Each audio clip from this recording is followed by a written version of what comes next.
بسم الله الرحمن الرحیم. ګرانو کتونکو السلام علیکم. ګرانو کتونکو د پاکستان او د افغانستان ترمنځ ډیر ښه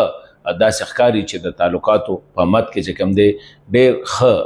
پرمختګونه روان دي. کوم اسلام آباد کې چې غونډه وشوله او د سره مونږ ګورو بارډر باندې خاص کر نن چې په باجوړ کې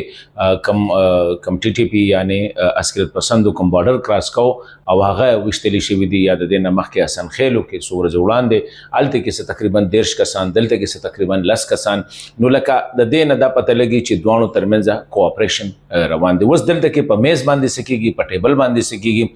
اسلام آباد کې چې کوم د دوی کوم وفد راغلي دي د غوی او د پاکستانی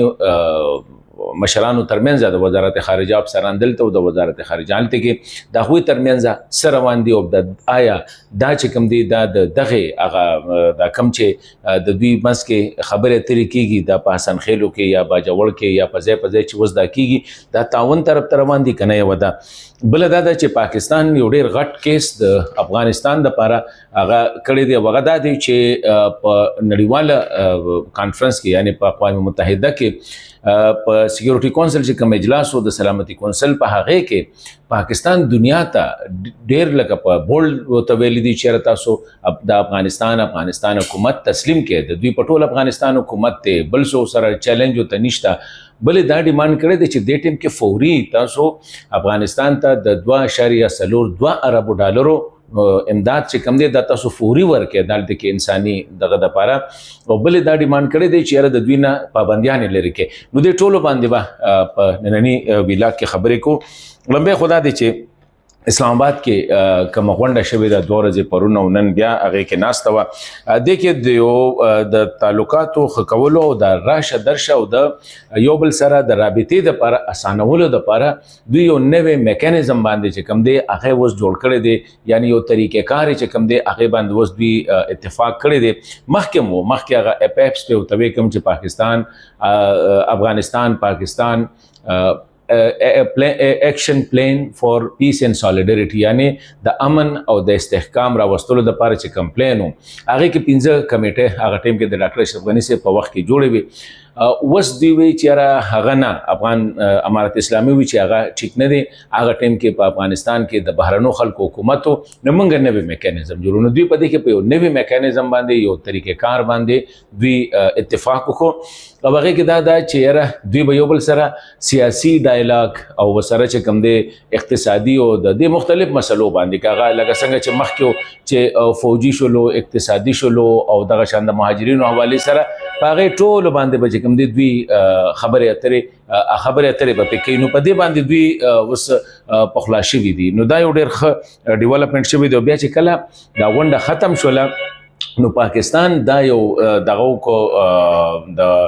پاکستان د وزارت خارجه طرف چې کوم بیان ناغي هغه د چیرې په دې کې مونږه چې خبرې وکړو نو د دهشتګردۍ حواله سره خبرې وشولې د افغانستان د خوره چې دهشتګرد استعمالي باغې حواله سره خبرې وشولې او په دې باندې زموږ اتفاق دی چې دهشتګردي د علاقې او دوه ملکونو لپاره خطر ده او دا ګروپ چې کوم دی دا نه صرف پاکستان بلکې افغانستان بلکې دا ټوله خطه چې کومه ده د په تشنج کې مبتلا کړی ده. افغانستان وزارت خارجه چې کوم بیان ناغي هغه تقریبا صدقه شانتي نږدې دی او هغه وی چې متفق یو چې دهشتګرد چې کوم دی دا د دوه ملکونو لپاره خطر ده او بل دا وی چې کوم خپل موقف و چې افغانستان خدای یو خبره ده چې هغه هم دا وی او پاکستان هم دا وی چې د افغانستان خوره بعد د پاکستان خلاف نه استعماليږي نو وسه دا نوې کوم ډیولپمنٹ وشو څنګه چې تاسو ته مو وی چې په باجوړ کې یا په وزیرستان کې نو ښکاری دا سي چې مخکې نه دا خبره کوله چې د کابل او اسلام آباد ترمنځ خبره اترې ډېرې روانې دي په میډیا ته ډېرې کمې خبرې راځي خو خبرې روانې دي نو دې اول وس که تاسو وګورئ د دې سره سم تاسو په سلامتی کونسل کې د پاکستان د مستقل چې کوم سفیر دی عاصم افتخار کداغه خبره تاسو وره نو خو بالکل داسې لګي چې لکه هغه د امارت اسلامي په نمائندګۍ باندې التکی دي هغه د خبرو کړه اقوام متحده خلکو ته ګوره افغانستان تاسو یوازې پرېخي دا بالکل غلطه ده. افغانستان کې د امن لپاره مونږ له پکار دي چې غټ قدمونه واخلو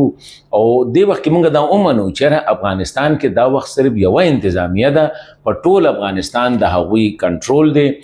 بلو ته چیلنج نشته، بلو ته مخالف نشته دی. مطلب دا دی چې د هغوی سره پکار دی چې د هغوی لاس مونږه مضبوط کړو. دا یو خبره کوي چې افغانستان چې افغان ولس چې کوم دی د ډېرو زیاتو مسایلو سره مخ کړی دی. 40 کاله کورني جنگونه، بهرني جنگونه،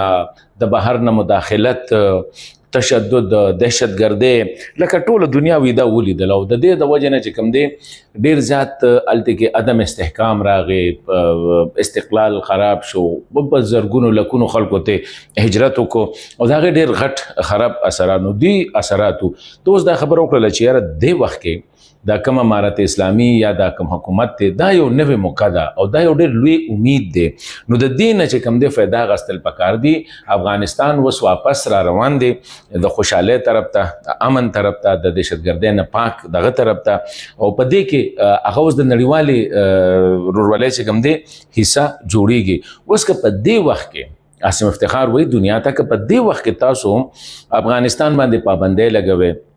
د هغه بینکینګ سیستم مو خراب کړی دی، دغه شانتې هغې سره هلته کې د هغې د کیش بحران دی ورته ډېر زیات، نو دې سره به څه وشي؟ افغانستان به نور غریب شي. افغانستان هغلته کې د انساني امداد ضرورت دی، دهشتګردي به پکې ډېر زیات شي، تنازعات به پکې ډېر زیات شي، منشیاتو دغه به پکې ډېر زیات شي. نو دوی وایي چې په دې حوالې سره زمونږ خو هر قسمه رابطې دي ورسره،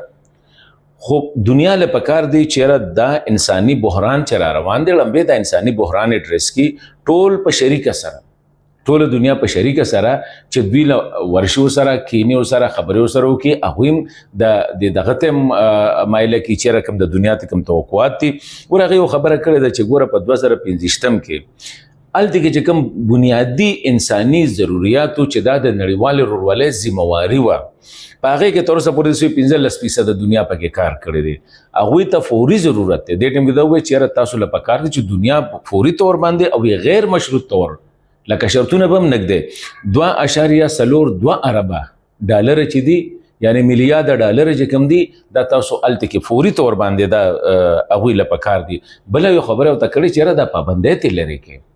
هغه اوس یو لیجټیمیټ حکومت دی، هغوی باندې دا پابندۍ د سره ډوسو توکي نشته دی. دا بانکاري نظام پکار چې هغوی مونږه نظام یې د نړیوال معاشي نظام سره وتړو. نو دوی وایي چې لکه دا بانکاري نظام چې کوم دی دا ول بحال کو، سره تجارت له وده ورکو، سرمایه‌کارۍ له وده ورکو چې هلته کې لږ د خلکو ژوند لږ مونږ سم کو کني دا نه دوباره خرابېږي. هغه دا خبره کوم دغه خبره چې ما مخکې هم کړې وه چې وي تاسو له پکار څه دي. هلته کې یو انتظامیه ده د هغوی په ټول افغانستان باندې کنټرول دی او که چېرې مونږ د دوی سره داسې اقدامات مونږ له نه دي پکار چې مونږ افغانستان دوباره یو بلې جګړه کې بوخت وو. د دې او که چېرې داسې وشوله هغه وایي چې امارت اسلامي ته د داعش نه ډېره غټه خطره ده، داعش په هغوی باندې حملې کوي. نو اوس که په دې وخت کې زمونږ له هغوی له چې کوم دی لاس ورکول پکار دي. او بخیره کې ورته یو خبره بله کوي چې ګوره دنیا والا ته وي چې ګوره تاسو کوم شی په طاقت باندې، په زور باندې، په جنگ باندې حاصل نه کړ،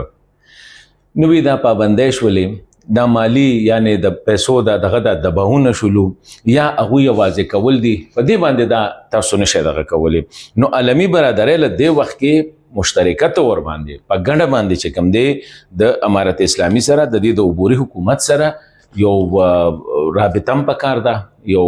لارو سره تلل پکار دی. هغوی د دې نړیوال چې کوم آرډر دی، کوم نظام دی، د دې حصه جوړول پکار دی چې څومره زر وشي. د دې سره به افغانستان چې کوم دی د نړیوال سیستم حصه جوړه شي، د دوی معاشي نظام به زمونږ سره انټیګریټ یعنی دا به په یو بل سره جو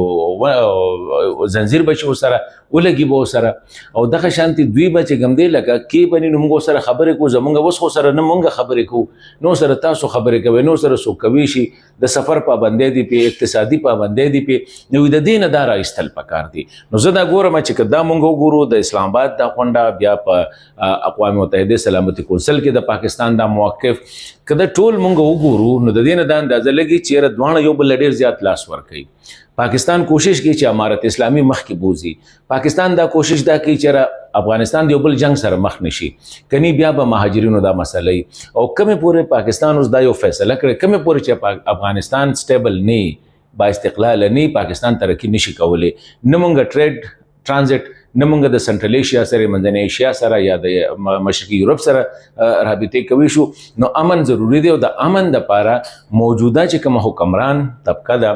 موږ له دغه امارت اسلامي حکومت منل پکار دي. خو هغه وی چې دا موږ ټول په شریک ومنو،